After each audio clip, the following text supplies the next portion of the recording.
Welcome to today's Explainer. We're doing something a bit different today. We are objectively unpacking a literally massive 300-plus page strategic guide that proposes an international compensation and reconstruction fund for Palestine refugees. Now, we're going to look really closely at what this document actually says, putting all the usual political debates completely to the side for a moment, just to examine the precise institutional, legal, and financial architecture these authors have laid out. It's an absolutely fascinating look into how international law might, theoretically, untangle one of the most enduring crises of our time. Let's see what this actually looks like on paper. Here's our literal blueprint for today's Explainer. We'll start with the historical context and crises, then move right into the legal foundations. From there, we'll cover designing the institutional architecture, financing the fund, processing complex claims, and finally, we'll wrap up with the vision for durable solutions. All right, let's jump straight into part 1, historical context and crises. So to understand this mechanism, you really have to see that the source document doesn't just look at one singular event in a vacuum. Instead, it frames this entire fund around two totally interconnected timelines. First, you have the chronic unresolved displacement from 1948, often known as the Nakba. And then you have the acute, catastrophic destruction of the 2023 to 2026 war in Gaza. The authors basically argue that any serious international response simply cannot treat this recent war in isolation. It has to look at the full continuum, you know? It's about simultaneously addressing these unresolved historical claims stretching back decades, right alongside the immediate massive reconstruction needs generated by the recent conflict.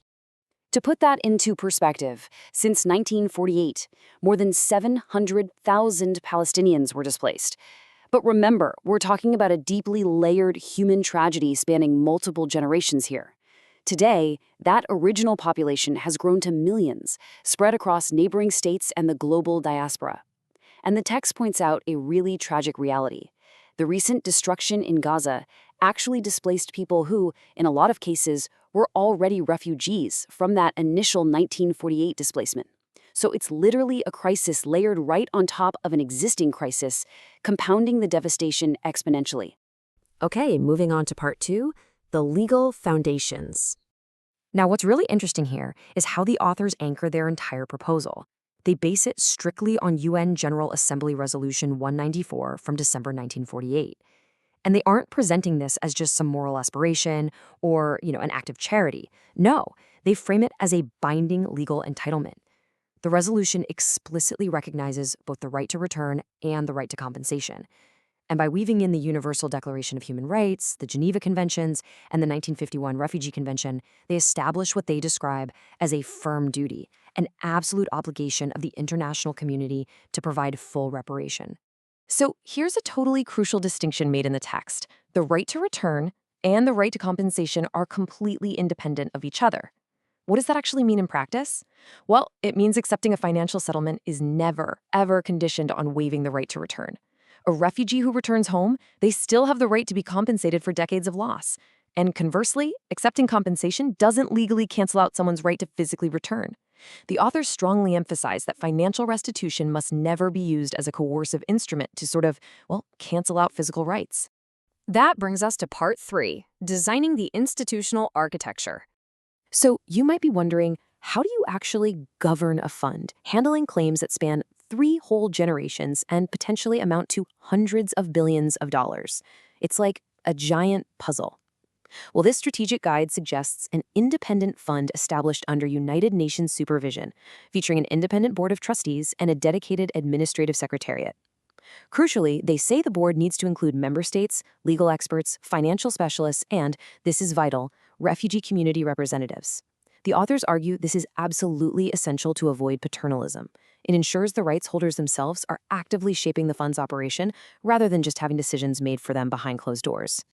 Now, the authors are incredibly firm on one specific distinction here. This new compensation fund is explicitly designed to be complementary to UNWRA, absolutely not a replacement for its daily essential services. UNWRA addresses the ongoing, everyday humanitarian and developmental needs. This proposed fund, on the other hand, deals strictly with historical financial accountability, legal restitution, and large-scale physical reconstruction. Actually, the document explicitly warns against using this new fund as an excuse to somehow diminish ongoing support for refugee communities. They are two very different things. All right, let's look at part 4, financing the fund. Building an institution is one thing, but how do the authors propose paying for this massive undertaking? The document outlines a highly diversified financing approach. It goes way beyond just asking primary state contributors and Arab host states for grants. It envisions concessional financing from international financial institutions like the World Bank and IMF, as well as private sector partnerships in tech and logistics, and even innovative mechanisms like solidarity levies. But perhaps the most innovative part? It proposes creating targeted financial instruments like diaspora bonds and global campaigns. The idea here is to allow the global Palestinian community to directly invest in this restitution framework, basically turning public solidarity into concrete financial backing. Which leads us right into part 5, processing complex claims. Okay, so once it's funded, the internal mechanics have to process an enormous volume of claims, and keep in mind, some of these are over 75 years old. The logistical flow mapped out here starts with Step 1, accessible claims registration. It then moves to Step 2, rigorous claims verification, and ends with Step 3, independent dispute resolution. Now, the authors openly acknowledge a massive hurdle here. Many refugees completely lack formal documentation after generations of displacement, so the system has to somehow balance rigorous anti-fraud measures with highly accessible registration standards. It's all about ensuring a family isn't denied justice simply because, say, a paper deed was lost in a war zone decades ago. The framework also broadly defines what counts as an eligible loss. It covers confiscated land and property since 1948, destroyed homes and businesses specifically from the 2023 to 2026 war, loss of income, and even physical and psychological harm. But they go way beyond just replacing a physical building. It actually categorizes multi-generational and inherited loss as compensatable. Think about the compounding economic and educational opportunities that multiple generations missed out on just due to their refugee status. The guide argues that this inherited loss absolutely must be accounted for if we want to achieve true restitution. And for the acute damage from the recent war, the guide makes a really sobering point. Financial compensation is kind of meaningless without the physical materials to actually rebuild. This necessitates a dedicated reconstruction window that links financial compensation directly to the physical rebuilding of housing and infrastructure in Gaza. I mean, imagine a family receiving a financial settlement for their destroyed home, but there's literally no concrete, no water system, or infrastructure to rebuild with. The justice would be totally incomplete. Because of that, the fund would need to coordinate directly with technical partners and local governance to physically reconstruct these communities from the ground up. Finally, let's wrap up with part 6, vision for durable solutions. You know, from a purely administrative and legal standpoint, the authors assert that the world actually knows how to do this. They cite historical precedents, things like post-Holocaust reparations programs, and the UN Compensation Commission for Kuwait. So the primary obstacle to this fund is not some insurmountable legal complexity or an administrative challenge. It's simply political resistance. The main hurdle is building a global advocacy coalition that is strong enough to overcome the resistance of actors who oppose this level of accountability.